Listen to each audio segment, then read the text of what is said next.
Hello दोस्तों, नमस्कार। मैं मोनू कुमार आप सभी का स्वागत करता हूं बृहस्पति कोचिंग में।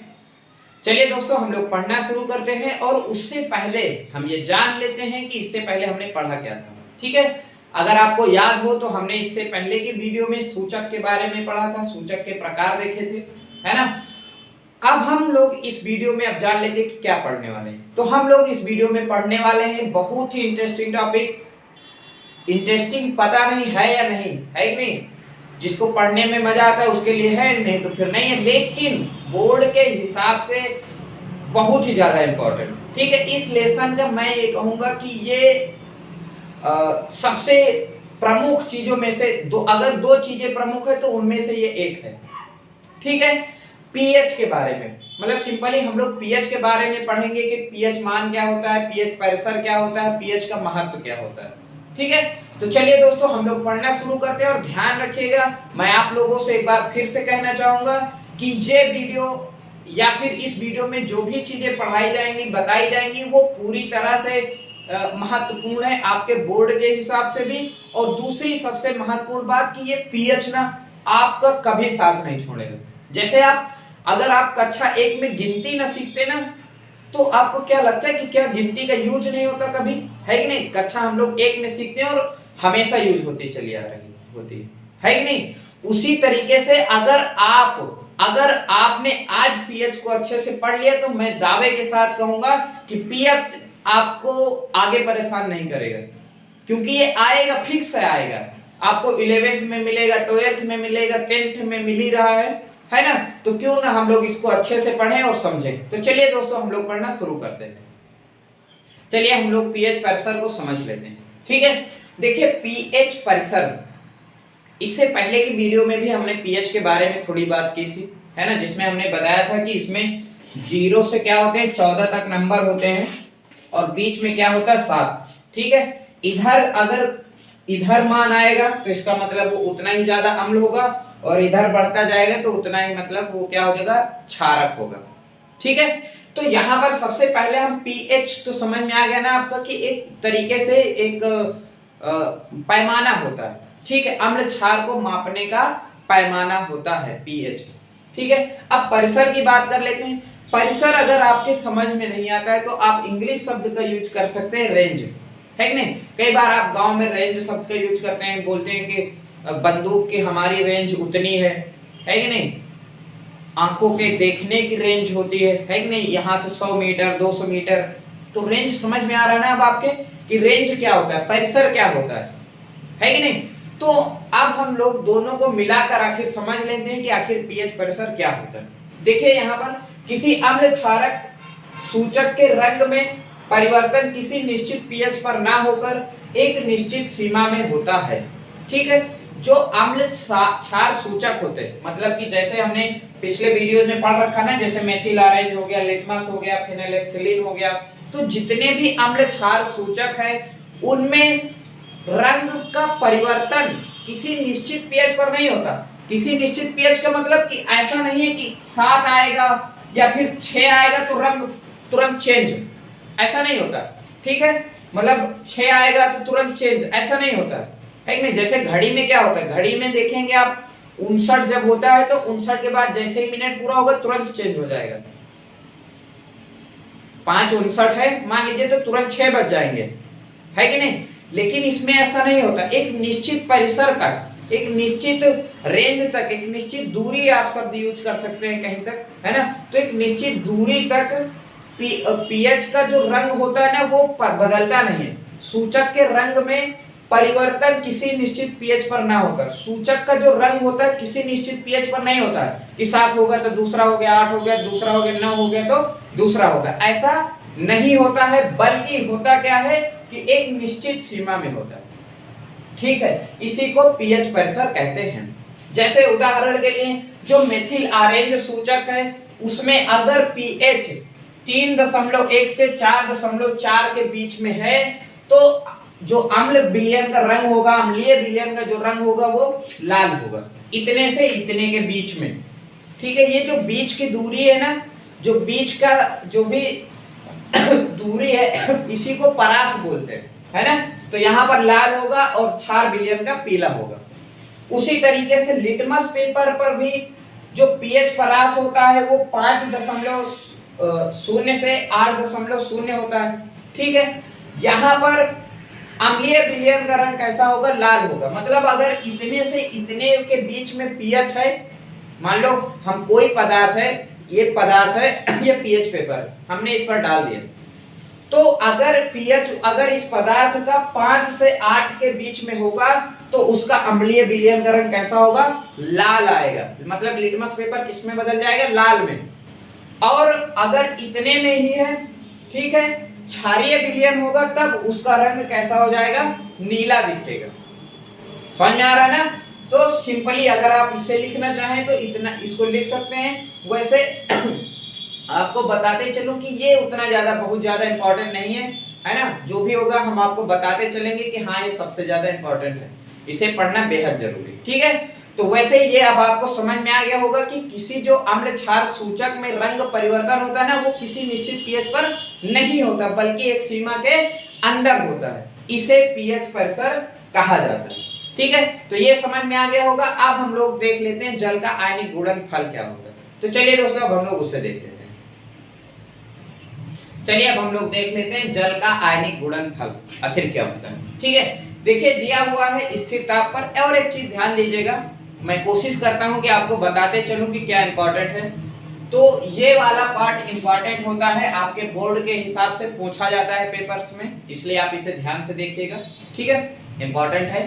तो चलिए अब देख लेते। देखिए स्थिर ताप पर जल का आयनिक गुणनफल, वो तो वही लिखा है, मतलब स्थिर ताप हो, मतलब ताप कैसा हो, स्थिर हो, रुका हुआ हो, समान ताप हो, एक तरीके से ताप में वेरिएशन ना हो, है कि नहीं, मतलब कम ज्यादा घटता बढ़ता ना हो, निश्चित ताप हो। उस पर जल का आयनिक गुणनफल, जल में उपस्थित हाइड्रोजन आयनों के सांद्रण, जल में उपस्थित हाइड्रोजन आयनों के सांद्रण तथा हाइड्रोक्साइड आयनों के सांद्रण के गुणनफल के बराबर होता है। इसे जल का आयनिक गुणनफल कहते हैं और इसे Kw से प्रदर्शित किया जाता है। ठीक है, ये तो इतनी हमने परिभाषा लिख दी, आप इसको आसानी से याद कर सकते हैं। अगर आप समझना भी चाहते हैं तो हम लोग इसको समझ लेते हैं। देख लीजिए, देखो मान लीजिए, जैसे मान लीजिए कि ये क्या है, एक कोई जग है, इसमें पानी है। ठीक है, आपको अभी चुटकी में आसानी से याद हो जाएगा। ये मान लीजिए ये टब है, इसमें क्या है, पानी है, तापमान स्थिर है। ये चीज ध्यान दीजिएगा, ताप कैसा है, स्थिर है। हमने बराबर का चिन्ह लगा दिया, ताप कैसा स्थिर है, पानी है इसमें। ठीक है, तो इसमें देखो आप यहाँ पर आइए, जल में उपस्थित हाइड्रोजन है, ये भाई जल है, जल में भी तो हाइड्रोजन आयन उपस्थित होते ही नहीं होते, पिछले वीडियो में आप लोगों ने पढ़ा। तो इसमें जो हाइड्रोजन आयन उपस्थित होते हैं, मतलब H+ आयन जो उपस्थित होते हैं, ठीक है, और इसमें हाइड्रोक्साइड आयन, देखिए दो तरीके के आयन होते हैं कि नहीं, एक हाइड्रोक्साइड आयन, एक हाइड्रोजन आयन।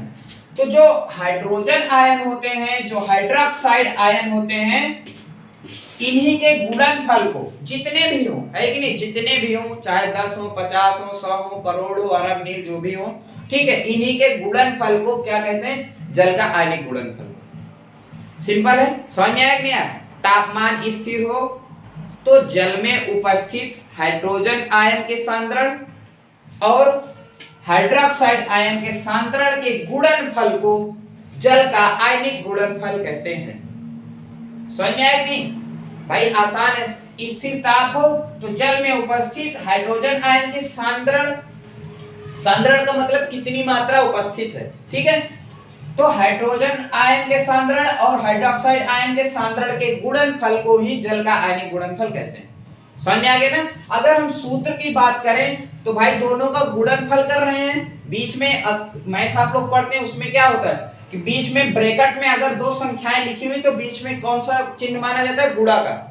तो हम आसानी से सूत्र भी बना सकते हैं। ये Kw का मतलब क्या है, जल का आयनिक गुणनफल बराबर क्या होता है, जल में उपस्थित हाइड्रोजन आयन सांद्रण, हाइड्रोजन आयनों का सांद्रण और हाइड्रोक्साइड आयनों का सांद्रण, गुणे, बीच में गुणा के। ठीक है, तो ये हो गया जल का आयनिक गुणनफल। उम्मीद करता हूं आपको समझ में आया होगा। और एक चीज ध्यान दीजिएगा, कई बार पूछा जाता है पेपर में कि 25 डिग्री सेल्सियस पर जो जल का आयनिक गुणनफल होता है वो कितना होता है, तो 25 डिग्री सेल्सियस पर जल का आयनिक गुणनफल 1 × 10⁻14 होता है। समझ में आया ना? तो सिंपल है, अगर मैं एक लाइन में बोलूं तो देखिए तापमान स्थिर होगा तो जल में उपस्थित हाइड्रोजन आयन के सांद्रण और हाइड्रोक्साइड आयन के सांद्रण के गुणनफल को ही जल का आयनिक गुणनफल कहते हैं। सिंपल है, समझ में आ गया होगा। अब हम लोग देख लेते हैं कि पीएच मान क्या होता है। ठीक है, चलिए दोस्तों अब हम लोग देख लेते हैं पीएच मान के बारे में। ठीक है, सबसे पहले देख लेते हैं कि इसकी खोज कब और किसने की थी। तो खोज की बात करें तो 1909 ईस्वी में सोरेनसन नामक वैज्ञानिक ने की थी। ठीक है, ये बात अब आपको क्लियर हो गया कि पीएच पैमाना जो होता है, ठीक है, उसकी खोज कब और किस वैज्ञानिक ने की थी। ठीक है, ये तो जानकारी की बात हो गई। दूसरी बात है पीएच मान आखिर होता क्या है, इसकी अगर हम परिभाषा की ओर ध्यान दें तो देखिए लिखा हुआ है किसी विलयन में उपस्थित हाइड्रोजन आयन सांद्रता के ऋणात्मक लघुगणक को उस विलयन का पीएच मान कहते हैं। ठीक है, कोई भी विलयन हो, विलयन का मतलब आपके पास मान लीजिए ये जग है, छोटा सा बना देते हैं समझने की, ये विलयन है लिक्विड। ठीक है, इसमें उपस्थित जो हाइड्रोजन आयन की सांद्रता है, इसमें हाइड्रोजन आयन की जो सांद्रता उपस्थित है उसके ऋणात्मक लघुगणक को ही, मतलब जो जितने भी हाइड्रोजन आयन सांद्रण उपस्थित होंगे उसी के ऋणात्मक लघुगणक को पीएच मान कहते हैं। समझ में आ गया नहीं आ गया? सिंपल है कि किसी विलयन में उपस्थित, मान लीजिए कि ये विलयन है, किसी विलयन में उपस्थित हाइड्रोजन आयन सांद्रता के, ठीक है, दो ही चीजें हैं। आप अगर पूरी परिभाषा को याद करना चाहें तो मैं देखिए समझा के याद करा देता हूं आपको अभी। पहली चीज, कोई किसी विलयन में, ये तो याद ही होगा भाई, किसी विलयन की हम बात करेंगे तभी तो उसकी जांच की जा सकती है। तो किसी विलयन में हाइड्रोजन आयन सांद्रता के, किसी विलयन में हाइड्रोजन आयन सांद्रता के, भाई अम्ल, हम कैसे अम्ल क्षार का पता करते हैं? हाइड्रोजन आयन सांद्रता के आधार पर ही, है कि नहीं? तो किसी विलयन में हाइड्रोजन आयन सांद्रता के ऋणात्मक लघुगणक को, मतलब उसका ऋणात्मक लघुगणक का जो भी मान होता है वही पीएच मान कहलाता है। समझ आ गया नहीं आ गया? इसको अगर आप फिर से अभी भी डाउट लग रहा हो तो फिर से वीडियो पीछे कीजिए, फिर से देखिए। ठीक है, फिर भी नहीं समझ में आ रहा तो आप कमेंट करके पूछ लीजिए या पूछ सकते हैं। ठीक है, तो ये एक परिभाषा हो गई पीएच मान की। अगर आपको ये नहीं समझ में आती तब आप ऐसे भी इसको परिभाषित कर सकते हैं, मतलब दोनों में से कोई एक लिखना है। ठीक है, ऐसा नहीं कि दोनों लिखने, मैं सरल बनाने के लिए ऐसे दो रूपों में लिख दिया। ठीक है, तो किसी विलयन का पीएच मान उसमें उपस्थित हाइड्रोजन आयनों के, भाई फिर से वही बात आ रही कि किसी विलयन में किसी विलयन में जितने भी हाइड्रोजन आयन उपस्थित होंगे, ठीक, हाइड्रोजन आयनों के ग्राम आयन प्रति मोल लीटर में, ठीक है, मतलब कि प्रति मोल लीटर, मान लीजिए कि 1 मोल लीटर में कितने हाइड्रोजन आयन उपस्थित हैं। ठीक है, तो जो मान आता है उसके ऋणात्मक लघुगणक के बराबर होता है। अगर सूत्र की बात करें तो पीएच मान निकालने का ये सूत्र होता है। इस पर कुछ न्यूमेरिकल्स भी बनते हैं जो कि हम लोग हो सकता है नेक्स्ट वीडियो में देखें, या फिर अगर आपको ना आते हो तो आप कमेंट कर सकते हैं, हम लोग उसे भी देख लेंगे। ठीक है, हम आपको वो भी बता देंगे कि किस तरीके से किसी पदार्थ से पीएच मान निकाला जाता है, किसी पदार्थ का, विलयन का।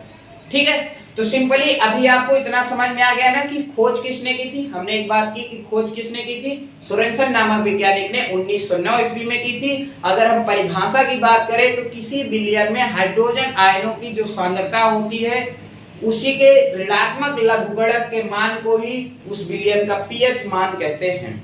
पीएच बराबर -log10 और ये हाइड्रोजन आयन होता है। ठीक है, तो इस तरीके से हमने खोज कब और किसने की परिभाषा कंप्लीट कर ली है। अब हम लोग इसकी उपयोगिता की बात करते हैं, जो कि देखिए बहुत ज्यादा महत्वपूर्ण। मैं तो अभी पहले भी आपको बता दिया कि ये भाई देखिए ये हमेशा यूज आने वाली चीज है। आप समझिए कि आखिर पीएच होता क्या है। ठीक है, एक चीज और मैं बता दूं इसमें, अभी आप इसको नोट करना चाहे तो कर सकते हैं, पुश करके। मैं इसे मिटाने जा रहा हूँ, थोड़ा सा मुझे जरूरत है थोड़ा लिखने की, तो मैं इसे मिटा सकता हूँ, है कि नहीं, क्योंकि मेरा बोर्ड है। तुम लोग केवल मजाक कर रहे हो, है ना। चलो पढ़ना शुरू करते हैं। तो देखिए पीएच मान में हमने पहले भी बताया कि देखिए पीएच मान एक पैमाना होता है, जैसे पटरी होती है ना, स्केल हम लोग मीटर आप समझ सकते हैं, मीटर से हम लोग कपड़ा नापते हैं, दुनिया भर का अगड़म तगड़म नापते हैं कि नहीं नापते। उसी तरीके से पीएच मान में जो पीएच होता है इसकी सहायता से अम्ल और क्षार को मापा जाता है। इसमें क्या होता है कि 0 से लेकर 14 तक नंबर होते हैं, बीच में क्या होता है 7। अगर किसी भी पदार्थ का पीएच मान लीजिए 1 2 3 4 5 6 7 8 9 10 11 12 इसे लिखा जाएगा 12 13, ठीक है। मान लीजिए किसी इधर जैसे जैसे आप बढ़ेंगे अम्लीयता बढ़ती जाएगी, अम्लीयता का गुण क्या होगा बढ़ता जाएगा। ध्यान दीजिएगा, अगर 3 है मतलब अगर मैं आपसे बोलूं कि मान लीजिए किसी का पीएच मान एक पदार्थ का 5 है और किसी का पीएच मान 1 है, तो इसमें प्रबल अम्ल कौन होगा, ज्यादा तीव्र अम्ल स्ट्रांग अम्ल कौन होगा, तो आपका सही आंसर क्या होगा 1 होगा। समझ में आया ना। अगर मैं आपसे पूछूं कि हमारे पास एक ऐसा पदार्थ है जो कि ना अम्ल है ना क्षार है, मतलब ना इधर में है ना इधर में, तो उसका पीएच मान कितना होगा 7 होगा। जैसे उदाहरण के लिए जल का पीएच मान कितना होता है, शुद्ध जल का 7। बहुत पूछा जाता है पेपर में कि जल का पीएच मान बताइए, ठीक है। बाकी क्वेश्चंस भी आते हैं। अभी आप पीएच अब आपको पता लग गया होगा तो बहुत चीजें आपको मिलेंगे पीएच से, ठीक। हमारे रक्त का पीएच होता है, शरीर का पीएच मान होता है, हम लोग उपयोगिता में उसको हालांकि देखेंगे। सिंपल ये बात को इतना समझ में आ गया ना। अगर मैं आपसे पूछूं कि भाई बताइए कि एक पदार्थ है जिसका पीएच मान 11 है, तो बताइए वो क्या है, अम्लीय है कि क्षारीय है।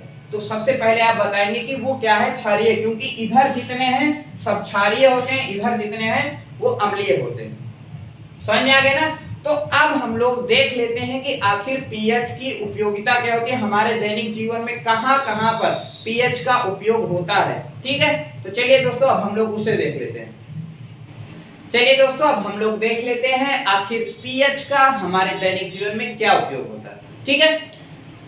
तो उपयोग की बात करें, देखिए सबसे पहला नंबर दिया है पौधों एवं जंतुओं का। देख लीजिएगा पीएच, देखिए दुनिया में एक बात तो आप आसानी से समझ लीजिए, दुनिया में जितनी भी चीजें हैं ना जो हमें दिखाई देती हैं वो इन्हीं 3 चीजों में से होती है, या तो वो अम्लीय होगा या उदासीन होगा या क्षारीय होगा। सिंपल, समझ में आ गया कि नहीं। तो भाई उनका भी तो हम उपयोग करते हैं। तो सभी पदार्थ एक निश्चित पीएच पर बढ़िया से काम करते हैं। अगर वो पीएच मेंटेन रहता है तो वो मिट्टी सही से काम करेगी, वो शरीर सही से काम करेगा, वो रुधिर सही से काम करेगा, नहीं तो फिर बीमारियां उत्पन्न होती हैं, ठीक है। तो आखिर क्या क्या बीमारियां उत्पन्न हो सकती हैं या फिर क्या उपयोग है इत्यादि सब कुछ देख लेते हैं। पहला नंबर दिया, देखो पौधे एवं जंतुओं में पीएच के प्रति संवेदनशीलता होती है, ठीक है। जितने भी जंतु हैं, जितने भी पौधे हैं, आप हमें देख रहे हैं ना, हम क्या है, जंतु के पौधे, यकीनन हम जंतु हैं, ठीक है। तो हम जो मतलब हम लोगों का शरीर है ये भी पीएच के प्रति संवेदनशीलता व्यक्त करता है कि नहीं। हम लोगों का जो पूरे शरीर का अगर पीएच कैलकुलेट किया जाता है तो वो लगभग इतने 7 से 7.8 पीएच के लगभग कार्य करता है, ठीक है। हमारे शरीर का जो पीएच परास होता है, ठीक है, वो कितना होता है 7 से 7.8, मतलब इतना पीएच रहेगा हमारे शरीर का, तो फिर हमारा शरीर अच्छे से वर्क करता है। समझ में आ गया ना। ये अगर कम ज्यादा हो जाता है, पीएच मान कभी कभी कम ज्यादा हो जाता है, तब लोगों को परेशानियां शुरू होती है। जैसे आप लोगों ने अगर कई बार लेडीजों में या फिर आपने सुना होगा जेंट्स में भी ऐसी दिक्कत होती है कि पेशाब में जानकारी दे रहा हूं आपको, बस बता रहा हूं कि पीएच से क्या क्या हो सकता है। आपने सुना होगा कि पेशाब के रास्ते में जलन होती है, जब वो पेशाब करते हैं तब जलन महसूस होती है कि नहीं।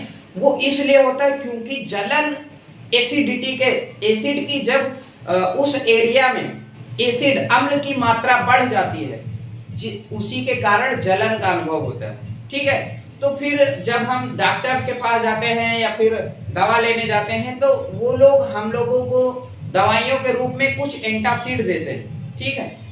आपको भी पता होगा कि जो अम्ल के प्रभाव को कम करते हैं, एंटासिड क्या होते हैं, या फिर आप इन्हें प्रतिअम्ल भी बोल सकते हैं। ये अम्ल के प्रभाव को क्या कर देते हैं, कम कर देते हैं। समझ में आ गया ना। तो ये चीज समझ में आ गया ना कि जो संवेदनशीलता होती है और 7 से 7.8 के बीच में शरीर अच्छे से वर्क करता है, हमारा भी और पौधों का भी, ठीक है। उसके बाद मृदा निश्चित पीएच पर अधिक उपजाऊ होती है। समझ में आया। आपने बंजर भूमि का नाम सुना है कि नहीं सुना, कितने लोग नहीं जानते या कितने लोग जानते हैं, बताइए कमेंट करके। अच्छा, तो एक चीज आप लोगों ने नोटिस किया कि बंजर भूमि किसे कहते हैं? आपने कभी भी देखा होगा, ध्यान दिया होगा, बंजर भूमि ऐसी भूमि होती है जहां पर क्षारीयता अधिक होती है, क्षार की मात्रा अधिक होती है।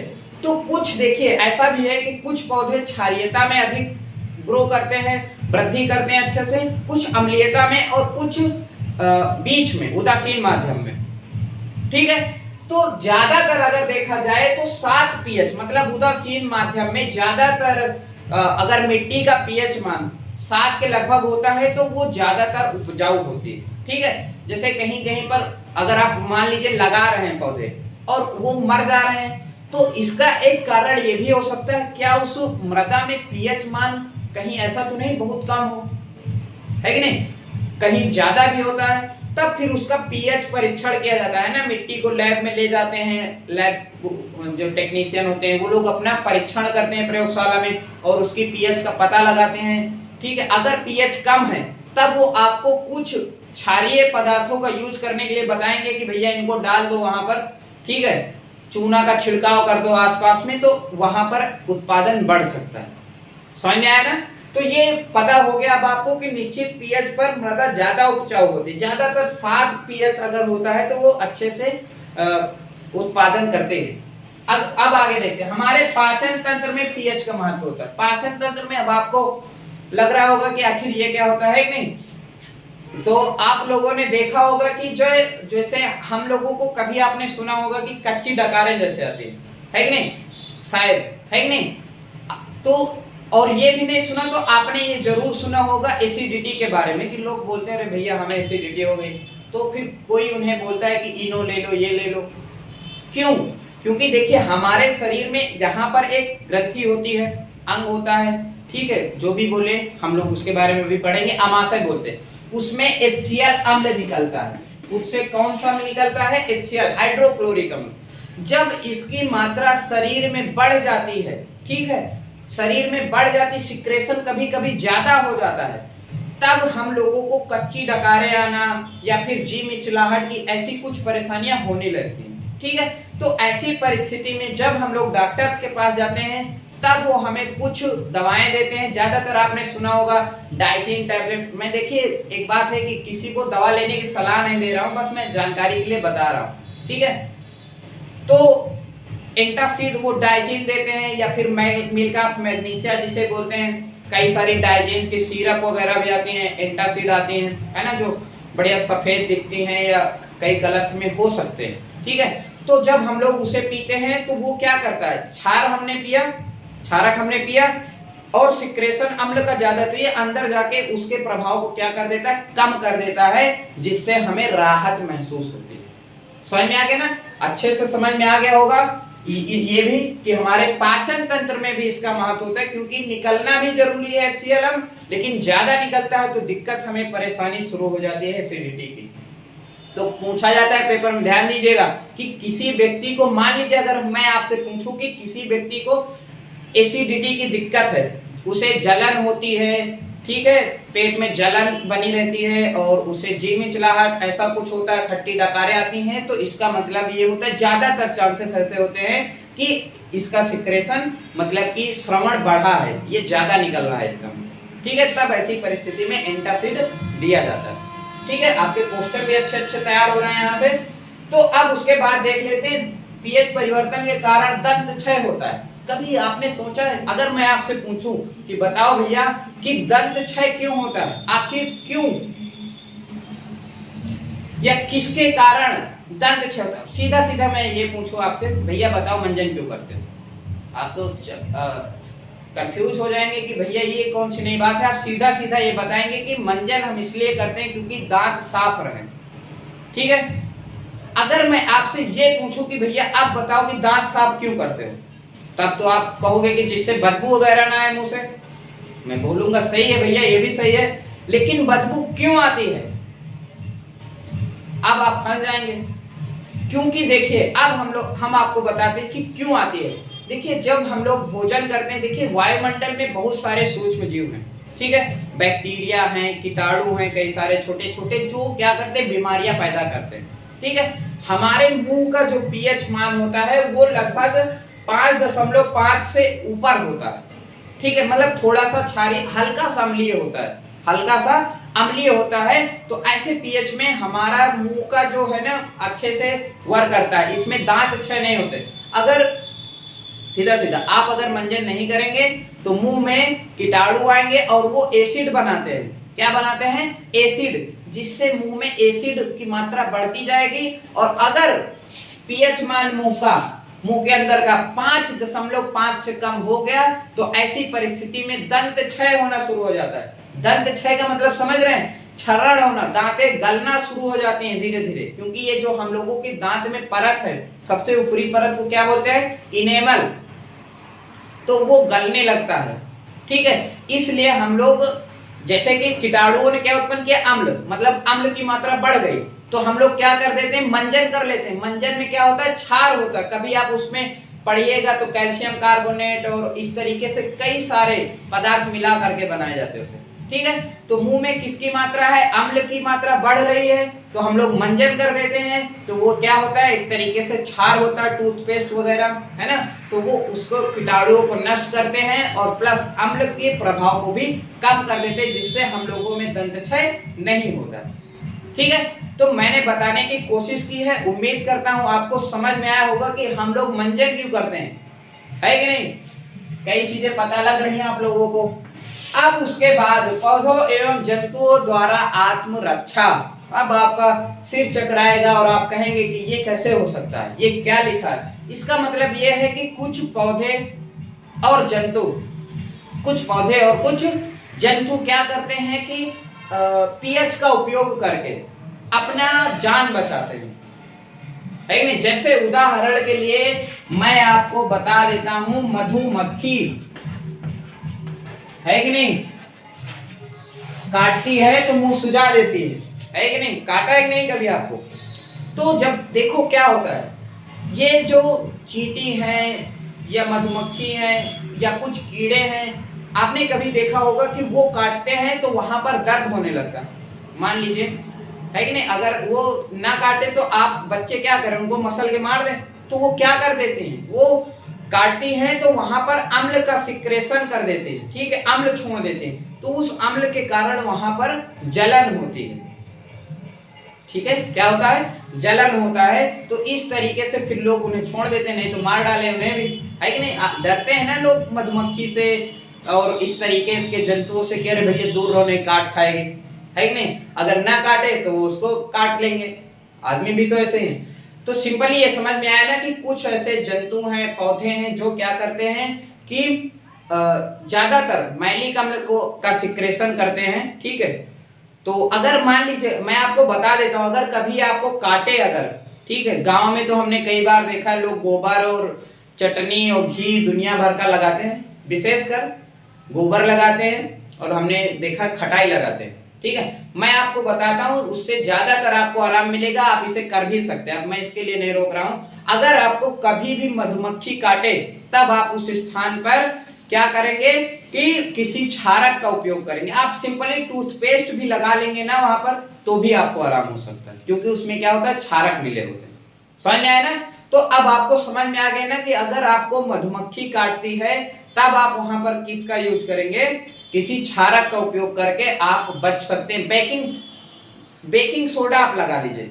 अगर आपको मधुमक्खी जहां पर काटती है आप वहां पर बेकिंग सोडा लगाते हैं तो आपको दर्द का अनुभव कम होगा, क्योंकि बेकिंग सोडा मैलिक अम्ल के प्रभाव को कम कर देती है, ठीक है। तो सिंपली हमने इस वीडियो में कई सारी चीजें पढ़ी, जिसमें हमने पढ़ा, एक बार रिवीजन कर लेते हैं फिर से, जिसमें हम लोगों ने पीएच परिसर पढ़ा, उसके बाद जल का आयनिक गुणनफल पढ़ा, फिर हमने पीएच मान पढ़ा, और उसके बाद सबसे महत्वपूर्ण टॉपिक में से जो समझना ज्यादा जरूरी है, जानना ज्यादा जरूरी है कि आखिर पीएच का हमारे दैनिक जीवन में क्या महत्व होता है। हमने कई सारे देखे, इसमें कई सारे प्रश्नों के उत्तर आपको मिले होंगे, समझ में आया होगा कि अरे इतना ज्यादा महत्व है कि नहीं। तो ये वीडियो अब यहीं पर समाप्त होती है, हम लोगों की पढ़ाई भी आप, लेकिन आप मत समाप्त कीजिएगा, आप पढ़ते रहिएगा, वीडियो बंद होने के बाद भी किताब से पढ़िए, है कि नहीं। तो अब हम लोग नेक्स्ट वीडियो में नेक्स्ट टॉपिक के साथ मिलेंगे दोस्तों। अगर आपने अभी तक चैनल को सब्सक्राइब नहीं किया है तो कर सकते हैं। थैंक यू दोस्तों।